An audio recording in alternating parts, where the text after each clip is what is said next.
My name is Dan and I'm 17, a senior at Ridgemont High. Our school is the kind where nothing really happens. Fire drills are just breaks from class, and no one ever takes them seriously. But one drill last month was different, so different that I can't shake it. It was just supposed to be a routine drill, but it ended up scaring everyone at school, and no one talks about it openly. It was a Tuesday morning, right before lunch. We were in math when the alarm blared through the halls. Everyone sighed, got up, and started shuffling toward the exits. Fire drills are usually a bit chaotic, but this time everything felt strangely off. There was this heavy, tense atmosphere that no one could explain, like something was just wrong. We all gathered in the usual spot outside, on the field by the gym. The teachers did their head counts, moving down their lists and making sure everyone was there. I was standing with my friends, waiting to go back inside, when I heard a voice call out, "Where's Sarah?" Sarah Fenton was a sophomore, quiet, kind of shy. I didn't know her well, but I'd seen her around. She was the kind of person you might not notice unless you knew her, one of those people who faded into the background. Her friends were looking around, confused, scanning the crowd for her face. I could tell by their worried expressions that something was seriously wrong.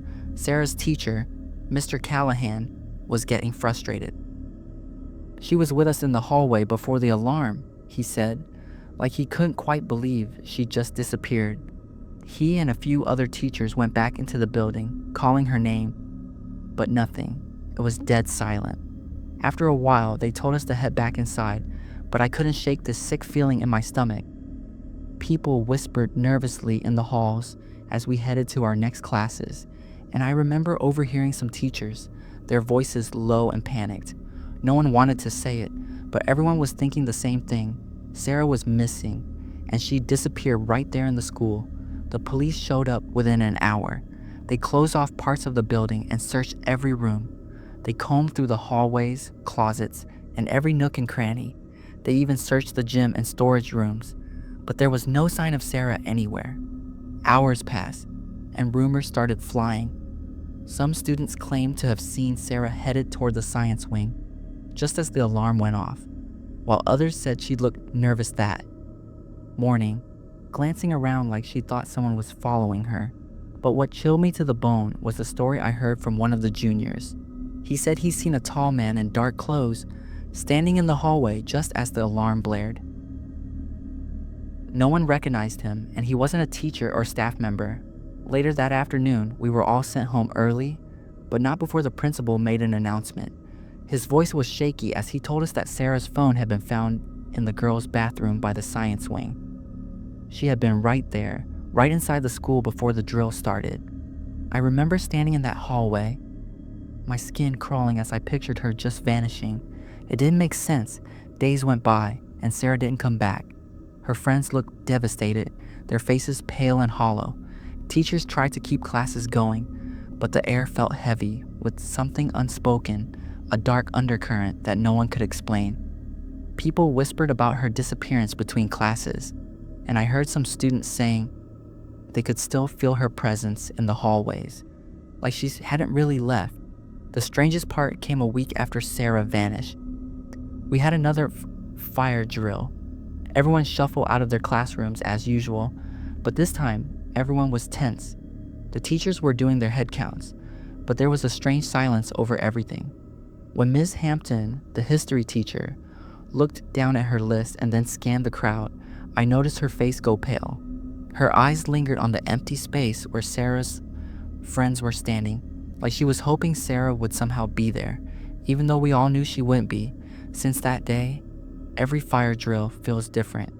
The alarm goes off, and instead of rolling our eyes, people go quiet, glancing over their shoulders like they expect something to happen. Sometimes, walking through the halls after a drill, I think I see shadows moving in the corner of my vision, or hear footsteps echoing when no one's around. A few people even say they've heard faint whispers in the bathrooms by the science wing. We still don't know what happened to Sarah. The police stopped coming, and the teachers have given up on talking about it, but I can't shake this feeling that she's still here, lost somehow. I don't know how, and I don't know why, but I feel like she's trapped in the walls of the school, just beyond our reach. And each time that fire alarm goes off, I wonder if she's trying to find her way back.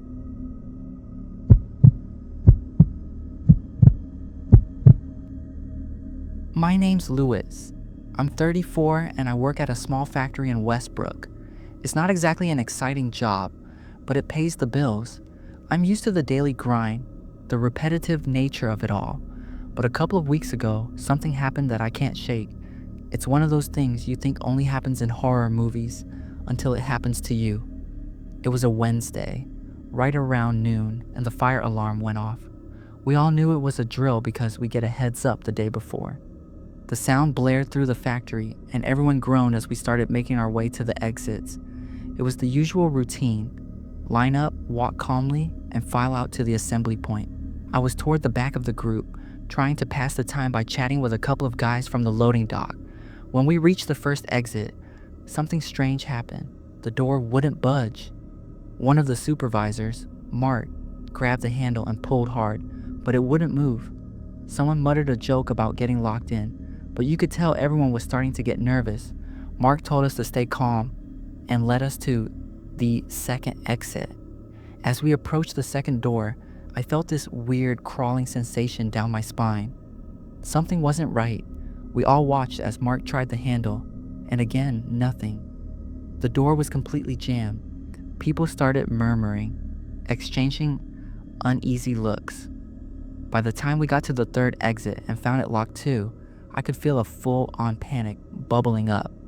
Somebody shouted, "What's going on here?" And I saw the fear in everyone's eyes.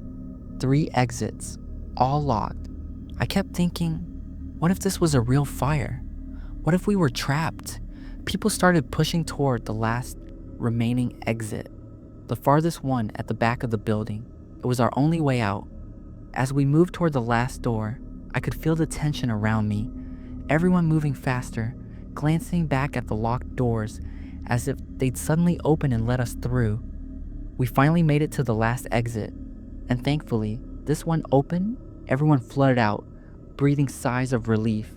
But there was this lingering fear in the air that wouldn't go away.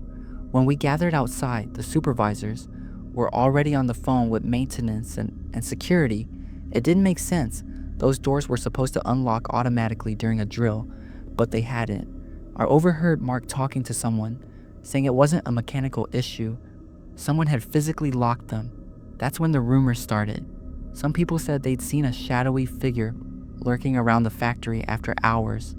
Others mentioned an ex-employee, a guy named Greg, who'd been fired a few months back. He'd been pretty vocal about his anger, claiming he was treated unfairly. He'd even threatened to make the place pay, though no one had taken him seriously at the time. A few hours later, security reviewed the footage from the morning, and that's when things got even creepier. They saw someone on the cameras, a man, tall, wearing a dark jacket, hanging around the doors right before the drill. He wasn't an employee, it was Greg, the guy who'd been fired. He'd somehow gotten in and out of the building without being caught. The next day, Mark told us what the security team had discovered. Greg had chained and padlocked 3 of the exits. He planned it perfectly right before the fire drill, knowing we'd be forced to rely on those doors. I felt my stomach drop. If it had been a real fire, we wouldn't have had a chance. That night, I couldn't sleep. I kept replaying the scene in my head, the locked doors, the way everyone had panicked, and the worst part was realizing how close we'd come to something terrible. If we hadn't had that last door, or if it had been chained too. It's been a few weeks now, but I still get chills whenever I think about it. Every time I pass those doors, I feel this a weird, uneasy tension, like they're holding on to some dark secret. I can't shake the thought of Greg, watching us from somewhere, making sure his plan worked, and I can't help but think how close we came to being trapped, not by accident, but by someone who wanted us there, unable to escape. The factory changed a lot after that. They've ramped up security, added more cameras, and now they triple-check the doors before every drill. But none of that erases what happened that day. It's a reminder that sometimes the danger isn't what you expect. It's standing right there, watching, waiting for the perfect moment to lock the door behind you.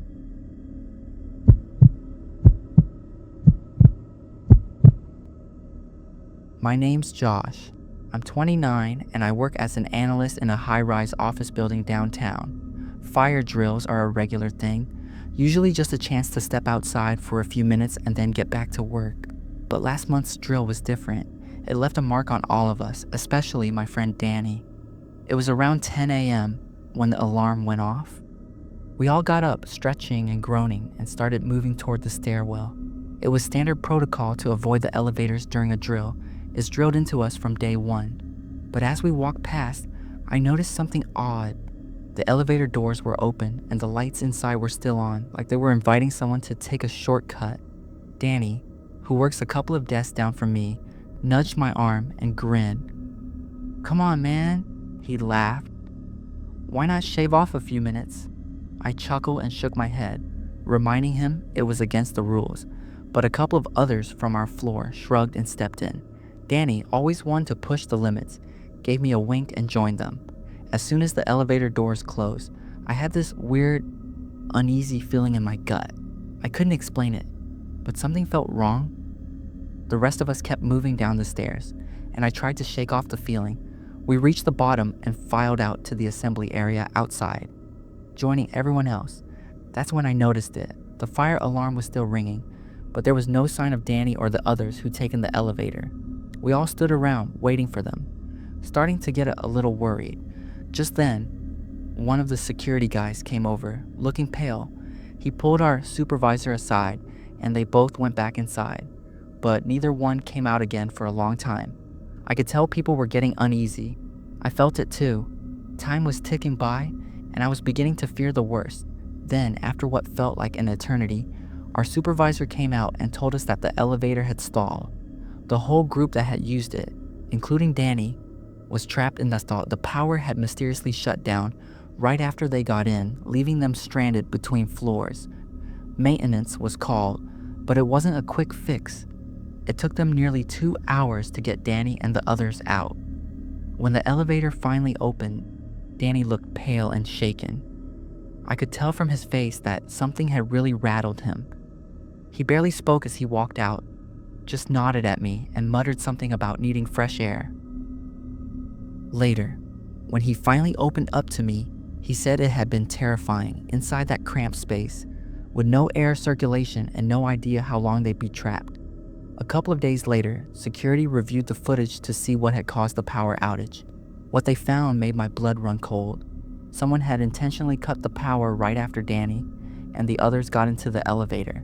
They couldn't identify who it was. The person wore a hoodie and kept their face hidden from the cameras, but it was clear they'd been watching, waiting for someone to step into the elevator before pulling the plug. The thought that someone had planned this, had actually waited for people to enter the elevator just to cut the power, was haunting. Danny didn't come back to work for a week after that.